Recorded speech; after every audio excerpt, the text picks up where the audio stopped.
Assalamualaikum warahmatullahi wabarakatuh. Nama saya Dinda. Nama aku Zakia.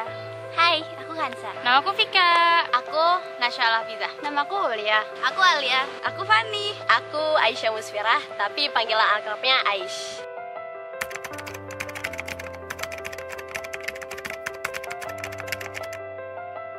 Jadi penghafal Quran itu susah banget sih sebenarnya. Asal kalian tahu, ngafal Quran tuh gak semudah itu. Susah banget beneran. Memperjuangkannya, udah mah pas ngafal susah. Pas udah selesai ngafal, harus murojaah lagi. Gak berhenti sampai situ, sampai mati murojaahnya. Bayangin. Susah sih waktu awal, karena sebelum masuk SFI itu biasanya aku paling mentok itu dapat tuh sehari 4,5 halaman, 4 halaman pas gitu. Dan waktu masuk SFQ tiba-tiba ustazah minta 7 halaman tok, nggak bisa dikurangin, dan itu dalam seminggu harus udah tasmi plus MHQ. Ngafal itu menurut aku biasa aja sih, karena sebelumnya aku udah pernah ngafal. Jadi menurut aku waktu aku masuk SFQ rasa ngafalnya biasa aja, cuman waktu di surat-surat tertentu aja yang aku ngerasa sulit. Sebenarnya gak seenak kata orang. Itu berat banget, sampai-sampai Dinda tuh bingung gimana cara ngapalnya. Dan di saat itu juga Dinda tuh gak percaya diri sama diri sendiri kalau Dinda itu bisa. Sampai-sampai Ustadz Pur bilang ke Dinda, hambatan kamu cuma satu nak, kamu tuh gak percaya diri, kamu tuh yang gak yakin sama diri sendiri. Qadarullah, alhamdulillah saya bisa nyelesain ziyadah saya kurang lebih selama 1 semester ini. Jadi bagi teman-teman yang baru menghafal, jangan sedih, jangan risau, tapi yakinkan dalam diri kalian bahwa kalian itu bisa. Selama ada keyakinan dan kemauan, pasti kalian bisa.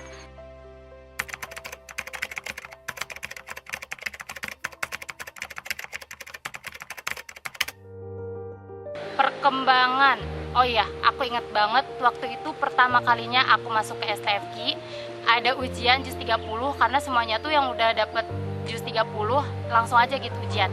Dan tahu nggak, salah ujian tajwid 100, bayangin. Ya Allah, bener-bener ngerasa apa sih nggak bisa itu aku soal tajwid.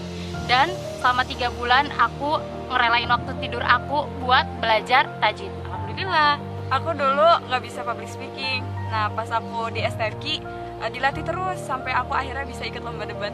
Walaupun ngomongnya masih Perkembangan yang paling dirasain tuh perkembangan mental kali ya. Mentalnya tuh yang dulunya tuh sering banget ngeluh, sering banget ngomong apapun itu kayak diomongin gitu, kayak ih aku kesel deh sama ini, ih aku ini deh.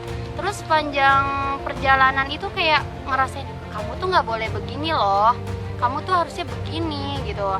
Jadi kayak semakin bertambahnya umur, bertambahnya waktu, alhamdulillah ya perkembangan alhamdulillah masih dikuatin sampai sekarang.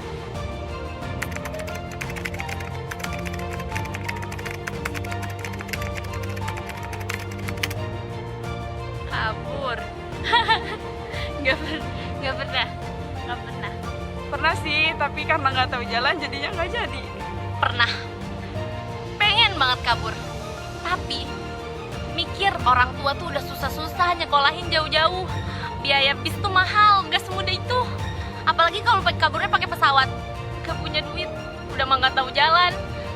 Ya gitu deh, jadi gak bisa kabur. Dan sampai sekarang alhamdulillah aku bertahan sampai sekarang. Aduh, pengen kabur tuh pernah sempet kayak waktu di STFQ Bintaro sempet pengen kabur hampir 3 kali kayaknya. Gara-gara tuh Masya Allah banget, ustazahnya tuh bener-bener killer banget, ketat banget dengan hafalan, target hafalan tuh bener-bener harus kecapai. Sedangkan aku tuh baru bisa ngafal 5 halaman itu baru di STFQ. Yang sebelum-sebelumnya itu belum pernah ngerasain. Dulu tuh paling banyak tuh 1,5 halaman lah paling banyak. Pas ke STFQ itu udah harus 5 halaman, dan itu pun termasuk paling dikit kata Ustazah Fariza. Dan ya tekanan-tekanan kayak gitu tuh ternyata manjur juga sih, sampai sekarang ya alhamdulillah masih bertahan. Pengen kabur sih? Enggak, soalnya rumah aku jauh di Bengkulu. Pengen kabur? Enggak dong, karena udah terbiasa. Dari dulu aku udah kebiasa mondok. Jadi sekarang nggak ada tuh rasa pengen kabur sama sekali.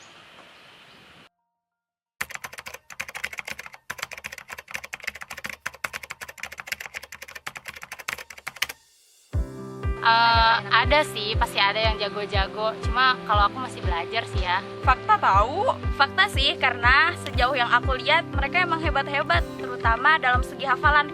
Gak ada tanding. Mereka tuh cepet banget gitu kalau disuruh ngafal. Suruh nangkep materi juga cepet banget. Dan ketika mereka disuruh mengaplikasikan apa yang mereka dapat, mereka mampu gitu. Jadi kalau untuk mitos atau fakta, pasti fakta dong. Kalau dibilang jago, ya emang sih, emang jago-jago. Di sini rata-rata jago-jago banget, kecuali ya aku mungkin ya. Aku termasuk jago, tapi jagonya tuh paling bawah gitu, nggak kayak anak-anak yang lain. Bukan mitos sih, pasti butuh perjuangan yang lebih kalau kita ngarepin hasil yang lebih.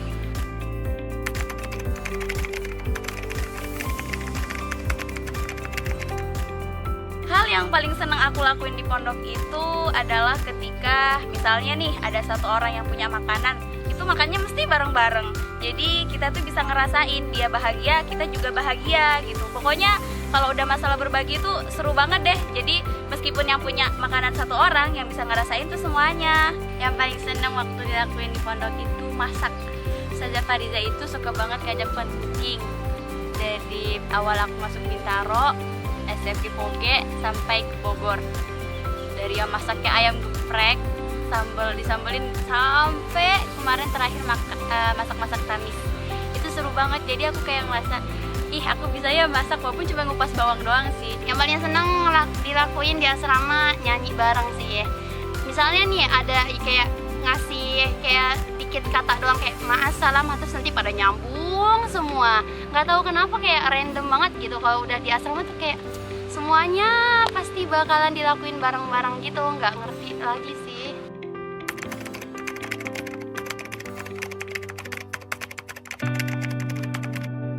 Dan berkesan tuh kalau lagi belajar sama Ustadz Pur tentang dunia yang ternyata ada peradaban Islamnya. Misalnya apa ya, sejarah-sejarah tentang atom itu seneng banget. Itu ngebahas Ustadz tuh ngasih tahu Syekh ini tuh ngebantah dalam ayat ini, dalam ayat itu tuh seru banget. Kayak ternyata Islam tuh emang udah paling bener deh dalam dunia. Terus suka juga kalau Bunda Siti lagi ngebahas tentang parenting gitu, tentang anak. Berhubung aku adiknya banyak ya guys, jadi kayak apa ya, berguna juga sih. Umur segini tuh butuhnya apa, umur segini tuh maunya ngapain, umur segini tuh pengennya apa sih gitu, butuh dikasih apa gitu. Kayak senang aja sih dapat ilmu yang gak mungkin kan di sekolah umum, di sekolah formal dikasih begituan. Apa sih di sekolah formal tuh pasti belajarnya tuh MTK, IPA, pusing banget. Tapi kalau contohnya udah belajar tentang psikologi manusia tuh kayak kita bisa tahu nih psikolog orang tuh kayak gini tuh menarik banget. Jadi kita tuh bisa bersosialisasi. Terus aku juga suka, paling berkesan sih belajar sama Ustadz Aul tuh ngajarin tentang matan Tufatul Atfal sama Jazari. Hebatnya beliau, Masya Allah, suka menghubungkan apa yang dimaksud dari matan itu ke dunia nyatanya. Kayak wow, ternyata ada juga ya ilmu kayak gini. Jadi terbuka pikiran aku, gak cuma sekedar ini matan tuh cuma segini doang loh, tapi ternyata bisa dihubungkan juga ke dunia-dunia lainnya. Pas di sekolah impian, aku di pertengahan tahun kemarin masuk kelas IT. Dan karena masuk kelas IT, aku bisa masuk jadi tim sekolah impian TV. Itu seneng banget sih, seru. Terus kayak kita jadi tambah pengalaman gitu, berbaur sama orang-orang banyak, gimana caranya kita membuat konsep dan lain-lain. Terus pernah juga gini, yang paling random ya. Jadi pas itu kita misalnya nih, baru bangun tidur aja nih, kita baru mau ngomong, aku mau ngantri ya, itu udah ada tepan sampai 10 antrian, panjang. Jadi ya terpaksa kita mandinya terakhir. Mandi terakhir, kadang cuci juga gitu. Aku tadi udah ngantri sama yang itu, tapi kita ya udah sabar ya. Soalnya yang lain tuh ngantri buat mandi tuh dari hari kemarin. Jadi kadang aduh udahlah terakhiran aja. Ustadz Pur pernah bilang, kemanapun kita pergi, kalau misalnya kita lari dari suatu masalah itu bakalan ikut terus ke kita kemanapun sampai kita mati, sampai kita bisa harus ngerasain itu dulu gitu. Itulah nggak tahu sih, tapi yang aku rasain emang bener, kata-kata seperti itu emang bener gitu. Jadi aku keinget Sumpah Santri Impian ke-9 yang berbunyi, semua itu baik asal dijadikan alat untuk belajar. Jadi seperti yang kalian tahu dan mungkin ada juga yang nggak tahu, kalau misalnya aku itu fan girl. Jadi aku itu demen banget sama Korea, nggak banget sih, nggak overdose, tapi aku suka gitu sama Korea gitu. Dan dulu tuh aku sering banget dihujat gitu sama orang, ngapain sih suka plastik, ngapain sih suka Korea gitu, kenapa nggak mencintai negara sendiri gitu, kenapa malah pengen berdakwah misalnya ke Korea gitu, padahal di Indo banyak banget yang mesti didakwahin gitu kan. Enggak, jadi aku tuh suka, aku bukan tambah alasan ya suka Korea, jadi aku suka karena musiknya enak gitu, video-video musiknya gitu bagus, terus kayak drama-dramanya entah kenapa lebih populer daripada FTV yang ditayangin sendiri di TV Indonesia gitu. Jadi dari situlah aku punya, karena sumpah ini ya, karena aku sekolah di sekolah impian, aku jadi bisa memanfaatkan kesukaan aku itu buat berdakwah, buat masa depanku nanti. Jadi aku pengen banget terjun ke dunia entertainment, minimal desain-desainnya gitu ya, buat ngejadiin Indonesia dan Islam jadi lebih baik lagi. Yang paling senang itu ketika waktu banjir, terus kita nginep di apartemennya Bunda Betty. Itu tuh rasanya pertama kali nginep di apartemen kayak bahagia banget. Itu terkesan dan paling menyenangkan. Dan yang paling aku ingat, aku dan teman-teman aku bisa dapet juara waktu ngajuin bisnis proposal. Itu yang paling aku ingat.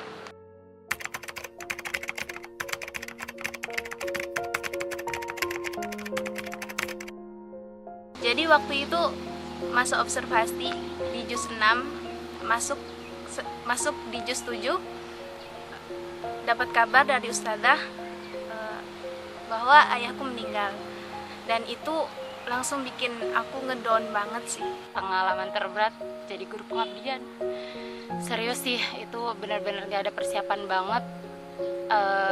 Bukan tiba-tiba sih disuruh jadi gurunya, emang udah ada kontraknya suruh jadi guru, cuma aku ngerasa belum siap aja buat jadi guru. Dan jujur berat banget menghadapi anak-anak yang luar biasa, bahkan mungkin mereka tuh lebih pintar dari aku mah apa tuh gitu, nggak bisa apa-apa gitu, tiba-tiba suruh jadi guru anak-anak yang bener-bener pinter ya. Tapi aku alhamdulillah sih aku bisa ngejalanin itu, meskipun setiap hari, hampir setiap hari aku nangis kamar mandi apalagi, tapi itu benar-benar bikin aku jauh lebih dewasa. Jadi dulu tuh waktu aku masih di Bintaro, aku tuh ngajinya ngafal tuh nggak bisa pakai suara kecil, kayak ngaji tuh semua rumah kedengeran gitu. Jadi kayak teman-teman aku yang lagi ngafal juga keganggu gara-gara suara aku. Di situ tuh teman-teman aku pada ngelaporin ke ustazah gara-gara suaraku tuh terlalu kenceng kalau lagi ngafal. Jadi mereka nggak fokus buat ngafal. Di situ tuh aku kayak pengen nangis gitu karena aku nggak bisa ngafal kalau misalkan nggak suaranya kenceng gitu. Akhirnya di situ aku ditegur dan sebenarnya sakit sih, tapi emang kita kan gak boleh egois. Jadi teman-teman kita juga harus bisa ngafal, nggak cuma karena kita doang. Ada sih. Ketika jadi pas diadah nih, itu tuh bener-bener kayak ngedrop banget. Tapi gimana caranya kita harus tetap ngejalanin itu. Apalagi pas setoran, kita maju setoran, tiba-tiba ustazah ngomong gini, Nashwa, hafalnya masih macet-macet, mundur dulu ya. Dengan senyuman, aku pun mundur. Itu sampai 3 kali bolak-balik. Dan yang ketiga kalinya diterima, abis diterima, apa yang aku lakuin? Nangis di kamar mandi. Oh iya, pernah maju ke Syekh.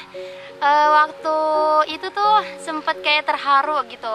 Aku tuh kayak ngerasa, ya Allah gimana, ini tuh nggak bisa. Aku tuh nggak bisa ngejawab pertanyaan Syekh nanti. Takut banget sampai nangis-nangis gitu.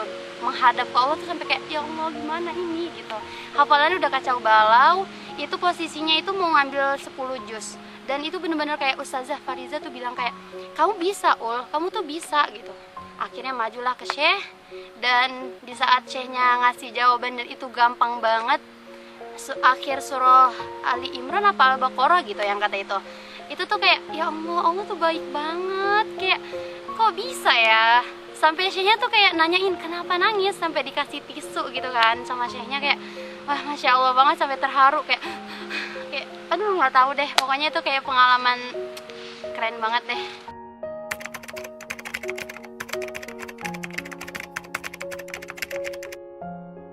Untuk seluruh guru-guru STFQ, wabil khusus Bunda dan Ustadz, makasih banyak banget udah nganterin Vika jadi Vika yang sekarang. Ya alhamdulillah punya mental belajar. Kerasa banget kalau seluruh guru itu nganterin bukan cuma lewat pengajaran, bukan cuma lewat materi, tapi juga lewat doa-doa. Terima kasih untuk Bunda Yaumi dan Ustadz Purwanto terutama. Terima kasih untuk Ustazah Fariza yang udah ngebimbing kuliah selama 3 tahun, tahu perkembangan kuliah kayak gimana ke depannya tuh. Ustazah Fariza tuh tahu banget gitu, bobrok-bobroknya tuh sampai kayak tahu banget gitu. Terima kasih buat Umi, Abi yang udah nyekolahin aku di sekolah impian. Terima kasih udah menjerumuskan aku, karena keterpaksaan aku bisa tahan sampai sekarang. Makasih banyak banget. Karena bagaimanapun Umi sama Abi yang selalu support aku pas aku lagi down, pas aku emang lagi bener-bener posisi di bawah banget. Terima kasih buat teman-teman aku yang udah setia ngedampingin 24 jam 7 hari. Jadi kita nggak pernah terputus gitu ya ceritanya ya. Walaupun kalian berisik pas aku tidur, tapi ya kayak gimana ya, maafin juga ya kalau misalnya aku sering ngeselin gitu, sering suara kencengan gitu, sering asik sendiri gitu, megang-megang lightstick gitu, nyanyi-nyanyi. Udah. Dan terima kasih juga buat aku yang udah bertahan selama 4 tahun di STFQ. Buat para donatur, jazakumullah khairan jaza karena sudah menginfakkan hartanya di STFQ. Semoga harta yang Bapak Ibu infakkan di STFQ bisa menjadi pahala jariah, dan semoga Allah membalas dengan sebaik-baik balasan. Terima kasih buat para ustadzah, para donatur telah mengizinkan saya untuk ikut berjuang dalam perjalanan dakwah ini. Terima kasih kepada Umi Abi, alias selalu doain di sini. Semoga kita bertemu di surga nanti. Aku seneng sih jadi bagian dari sekolah impian. Rasanya tuh kayak ini, aku kan sering mondok nih dulunya, tapi sering keluar. Tapi di sekolah impian aku tuh bertahan sampai detik ini. Pokoknya STFQ itu bagian hidup aku yang paling berkesan. STFQ mah selalu di hati. Udah pokoknya nggak ada kata-kata yang bisa mendeskripsikan STFQ secinta itu aku sama STFQ. STFQ itu pengalaman yang bakal susah banget dilupain.